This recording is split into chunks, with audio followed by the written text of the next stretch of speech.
Hello, Year 11. It's Mr. Azapadi here with another video. This one is about what happens at Buddhist festivals. And so in this video, I'm going to cover what happens in the 5 Buddhist festivals or celebrations that you need to know for the OCR GCSE exam. You can see some pictures on the slides there. One of someone releasing birds. We'll see why that's significant.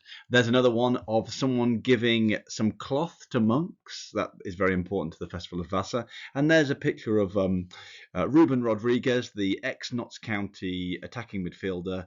He's not linked to Buddhist festivals, but I just want to pay tribute to what a great player he was. And we'll never see the likes of him at Meadow Lane again, I guess. Okay, now let's go on to the next slide. Okay, this is the worksheet that I'll have given you, and this is what you need to know for the different festivals. You need to know what it celebrates. So, what is it actually remembering or celebrating, or what is the significance of this celebration? You need to be able to just list 3 things that happen at this festival. So, what are 3 things that Buddhists might do at this festival? I say 3 things because that has come up and could come up as a 3-mark question. Just tell me 3 things from this festival. I've then said pick 2 of these things and explain why they happen. Look, you might want to explain the significance of all 3 of the things that you put down, but you need at least to be able to explain 2 things in terms of not just what happens, but why they happen. And that is because if you got a 6-mark question, then what I'd expect you to do is in the first paragraph explain the importance of the festival in general. So that is what does it celebrate and why is that important? And then in the next 2 paragraphs, pick out 2 things that happen at the festival and say why they are important. Okay, so we're going to start with the first one, which is Vesak. Okay, so this is the festival of Vesak, probably the most important Buddhist festival. So it's important, the most important festival for many Buddhists. In Theravada Buddhism, it celebrates the Buddha's birth, enlightenment, and death, which are said to have happened at the same date in different years. So the idea is that the Buddha was born and enlightened and died on the same day, not necessarily exactly the same date, I suppose, but more because the Vesak moves around because it's always on a full moon day. So it celebrates those 3 things: his birth, his enlightenment, his death. Of course, whether the Buddha really was born and died and got enlightened on the same day, we don't know. But although it's interesting to note that William Shakespeare is said to have been born and died on the same day. So maybe it's true. Now, so in Theravada Buddhism, it celebrates all those 3 things. In Mahayana Buddhism, it only celebrates the Buddha's birth. They just celebrate only his birthday on those things. In English-speaking countries, it's sometimes called Buddha Day. So sometimes in England, you hear it referred to as Buddha Day. It's celebrated on the full moon day in the month of May. So that's the day when there's full moon in May. So that means it's not always on the same date every year. It's celebrated for many reasons. Here are some of the main ones. Firstly, to celebrate the Buddha's life and give thanks for his teachings, most basic one. Secondly, we could say it is to focus our mind on his teachings and putting them into practice in order to reach nirvana. So for some people, it's not just remembering the Buddha, but let's follow his teachings, in keeping with his idea of he who sees Dharma sees me. So there we go. You should have things written down here about what it celebrates and a little bit about why it's important in the first box. Okay, and what happens then at Vesak? Well, people will visit temples and make offerings to statues of the Buddha. The thing is that happens at a lot of Buddhist festivals, so we're going to try and pick out some key things that we can really get our teeth into in explanation, because we want to say, like, here's something that happens and here's why it happens. So one famous thing that happens is the bathing of the Buddha ceremony. So this is basically where they take a Buddha statue and they pour water over it and clean it, basically. The idea is that we are cleaning the statue as a sign of respect for the Buddha and gratitude to him for revealing the teachings. Secondly, as you can see in the picture there, in some countries, particularly this happens in the country of Thailand, Buddhists will bring caged birds to the temple and release the birds from the cages. The idea is that this is a symbol of the Buddha getting to enlightenment. So the bird is freed from the cage in the same way that the Buddha or anyone who reaches nirvana is freed from samsara.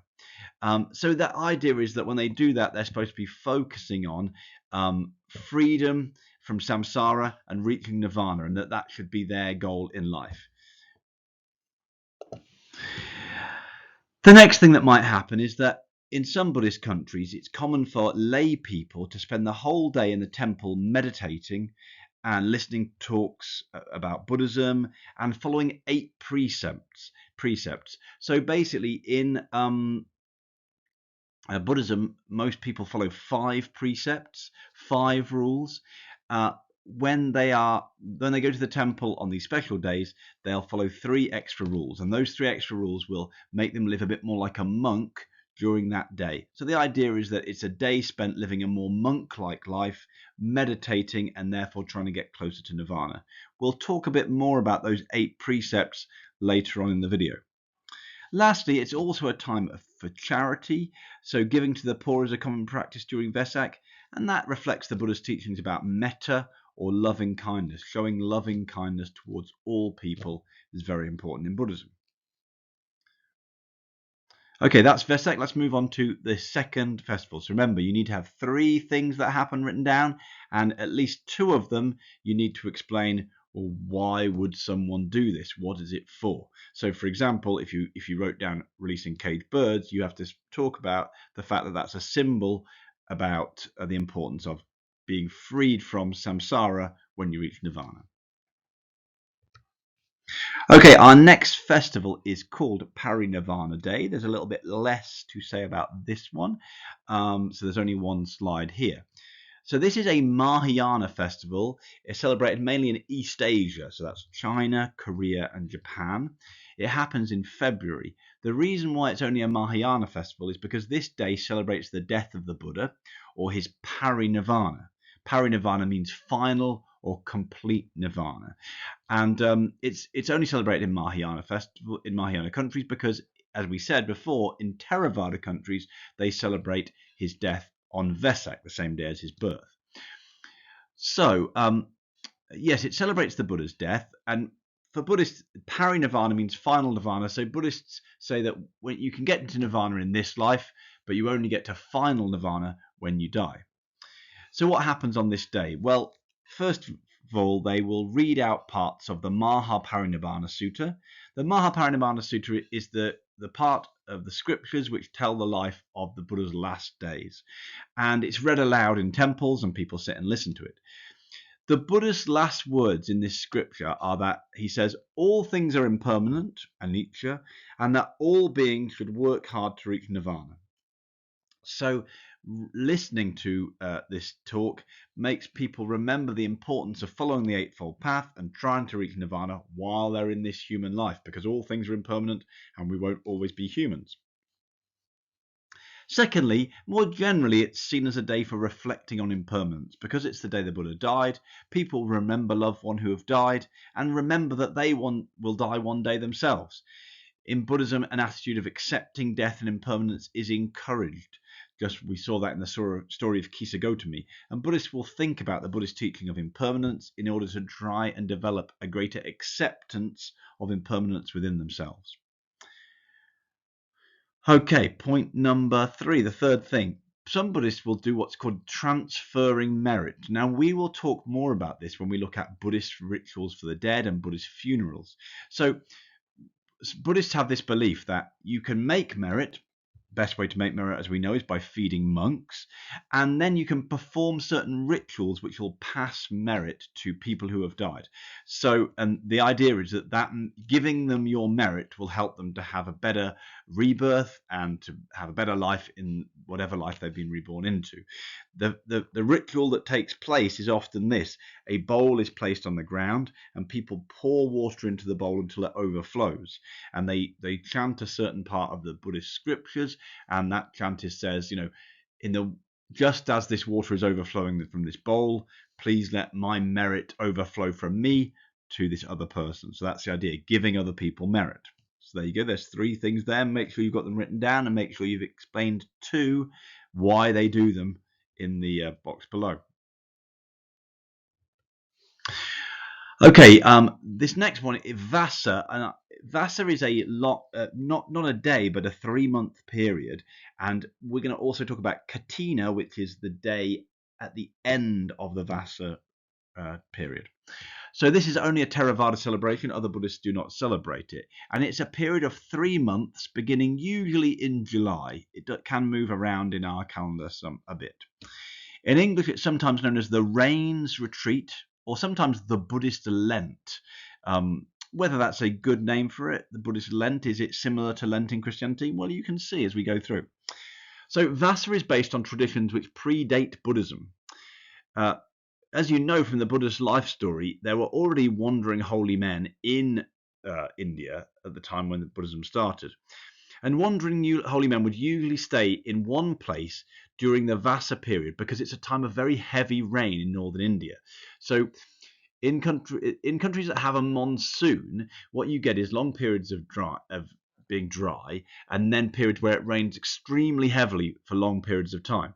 So it's not like this country where it rains quite frequently but not that heavily. This is like when it rains in a monsoon season in India, it's better not to go outside, and it's better not to be wandering around. So the Buddha continued this tradition because when the Buddha was alive, it seemed like Buddhist monks were wandering from place to place. That's the impression that's given in the Pali Canon. But at this point, they weren't allowed to wander from place to place. They had to stay in one vihara. A vihara is a place where Buddhist monks live. They had to stay there for 3 months. Now, this continues today. So one thing that happens at this time is that all Theravada monks must stay in their own temples for 3 months. As at a time of less travel and fewer commitments to visit lay people, it is often used as a time when monks can practice meditation more intensively. This ensures that monks will be able to dedicate themselves more fully to the path to nirvana. So it's not that monks can't leave the temple or go out, it's just that they can't stay overnight in another temple or someone's house or anything like this. They've got to stay every night in their temple. Now, today, the significance is a bit less than at the Buddha's time because Buddhist monks don't tend to wander about here and there. They generally stay in a temple. But there's also the idea that as well as staying in one place, you should use that time to dedicate yourself more to meditation and to getting to nirvana. For lay people will also dedicate themselves more fully to the path to nirvana in these 3 months. So it's a bit of a time of increased religious practice for lay people. So in that way, it's a bit like a period of Lent where you're supposed to do more prayer and things. They may give up things like meat, alcohol, or tobacco. So again, it's another a bit like Lent in that you give something up, and they might spend more time meditating. Giving something up reflects the fact that, well, to get to nirvana, you must overcome craving. So for Buddhism, it's always good to try and give up things that you crave. So the end of Vasa is called Katina, and I want you to have some explanation of Katina in this same section of the table. So you're going to have to include this in there somewhere too. And this can be included as one of the things that is done for Vasa, because Katina is part of Vasa really. And this one I think you really should explain because it's a really important one. So the end of the Vasa retreat is celebrated with a festival called Katina. On this day, lay people express their thanks and gratitude to the monastic Sangha. So the focus of the day is for lay people to make offerings to monks. The most important offering is called the Katina robe. So it's a particular set of robes for a monk, just for one monk to wear. And it is given to the monks of each vihara by their lay supporters. A rather nice part of this is that basically what happens during the ceremony is that people will donate the Katina robe. One lay person or one family that supports that temple will be selected each year to give the Katina robe, and then the monks will have a little meeting amongst themselves and decide which monk has been the best during the Vasa retreat. By the best, they mean followed the rules most closely, been most focused on meditation and getting to nirvana and things like that. So for lay people, the real significance of the Katina robe is this, that giving the Katina robe is thought to bring more merit than any other gift to the Sangha. So we already know that because the Sangha are a field of merit, giving things to the Sangha brings more merit than giving things to any other people. But the Katina robe is supposed to bring more merit than any other thing that you can give to the Sangha. So someone who's selected to give the Katina robe is like has had a real honor, because they can then get loads of merit for their next rebirth. So this might be a particularly important festival for what Melford Spiro calls Karmatic Buddhists, Buddhists whose main aim in this life is to make merit to get a good rebirth. Okay, our next one is called the Upasata days. Upasata. I'm never quite sure if I say that right. Now, again, this is a little bit different because Upasata days actually occur very often in the year. They're not like a one-off thing. They're celebrated in Theravada Buddhism, and they're the nearest thing that Buddhism has to a Christian Sunday. So, like, obviously, Christians have a special day once every week.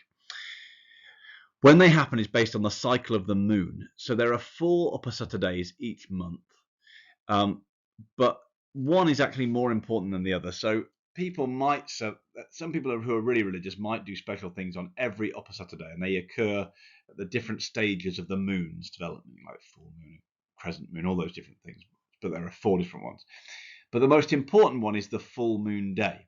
So we saw that Vesak happens on a full moon day, and that's because Vesak is one of the Upasata days, but there are many other throughout the years. So the full moon day of each month is really the Upasata day that most people celebrate. Now, on these days, the key thing that happens in the temple is that people will follow lay people, and not all lay people, but lay people who want to really dedicate themselves, will go to the temple, spend all day there, and they will follow these 8 precepts instead of the usual 5. And the rules that are added are these. They are not allowed to eat in the afternoon. They're not allowed to sing, dance, wear perfumes, or wear jewelry. And they're not allowed to sleep on high or luxurious beds. And that's in addition to the 5 Buddhist precepts, which are no harming living things, no taking what is not given, or no stealing, no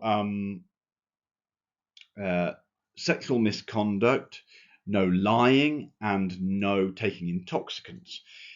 Now, as you can see, what this really does, adding these extra 3 rules, is all these 3 rules are about giving up stuff that you might crave. So here, lay people are trying to live a more monk-like life by giving up the things they crave, and therefore try to move closer to nirvana. Other things they will do will spend the day listening to talks about Buddhism and meditating. And so the whole of the focus here is about trying to move closer to nirvana. This is a more tricky one in order to explain 3 things they might do, but I would say follow the extra 8 rules, spend all day in the temple. Often they'll be dressed in white clothing. That's a kind of symbol of living, that you are observing these 8 rules, and spend more time meditating. So it's all a chance to be a bit more monk-like for the day, and by doing that, get closer to nirvana. We can also talk about, in fact, this is I've just realized that we can probably don't need to have 3 things from the last slide because there's one more slide here. We can also talk about what monks do on an Upasata day. So on Upasata days for monks, their importance is a little bit different. So for lay people, they kind of live a monk-like life for the day. For monks, what they do is that in each vihara, that's a place where a monk lives, then all the monks will gather together and they will read out the rules of the Patimokkha. Now, the Patimokkha is just the list of rules that monks follow, right? So they just read out all those rules. As they are read out, after each rule is read out, monks must confess any times they have broken the rules. So they must say, "Oh yeah, I broke that rule," and then the punishment will be given by the rest of the Sangha based on whatever rule they've broken. Whatever the punishment is, they'll have to do that thing. Now, the truth is that in most cases, monks are expected to confess to breaking the rules before the Upasata day, because the real purpose of the day is for monks to read out the rules And because people have confessed beforehand, that means that everybody should be able to stay silent after every rule. And when everyone stays silent and all the rules are read out, what that shows is that the monks in that vihara are pure, that they haven't broken the rules, or if they have broken the rules, they've confessed them earlier, and they have received whatever punishment it was for breaking that rule. Why is that so important? Well, that is important so that monks can be a good field of merit, because Buddhists would believe that a monk is only a good field of merit. In other words, giving to the Sangha only will generate large amounts of karmic merit if the Sangha is pure. That means if the monks either have not broken rules or have confessed and been punished for the times when they have broken the rules. So that's a really important thing for why it's important for monks to show that they're a pure Sangha. Okay, our last one is Lama Tsongkhapa Day. Now, Lama Tsongkhapa Day is a festival that is celebrated in Mahayana Buddhism, and only in one Buddhist country, and that is in the country of Tibet. Perhaps wrong to say a country, because Tibet is actually part of China today. But Tibet has its own particular tradition of Buddhism, of Mahayana Buddhism, and so some of its festivals are unique to that place. Now, Lama Tsongkhapa Day celebrates the name of Lama Tsongkhapa. It celebrates this person, also known as Je Tsongkhapa. He is a Tibetan teacher who lived from 1357 to 1419, so lived a long time ago. And he is the founder of the Gelugpa school, which is one of the most popular forms of Buddhism in Tibet. That's a picture of him, of a statue of him on the right, with that pointed hat. He's always shown in that way. Now, Je Tsongkhapa was a monk and a philosopher who wrote many books, and his followers believe that he reached enlightenment, so they believe he is a Buddha, not just a teacher. Now, on this day, Tibetans will offer puja to Je Tsongkhapa. Puja, if you haven't, we haven't done that lesson before you watch this video. Puja is when they make offerings to a statue of a Buddha. So basically, they have a big statue there, and they will put lights, usually candles, incense, so sticks of incense that you burn and they make a nice smell. They'll put water and they'll put flowers, and they make them as offerings to Je Tsongkhapa. Of course, they know that the statue is not going to come down and take the offerings, but it's seen as a sign of respect. It's seen as a sign of you want to give something to him, you want to honor Je Tsongkhapa.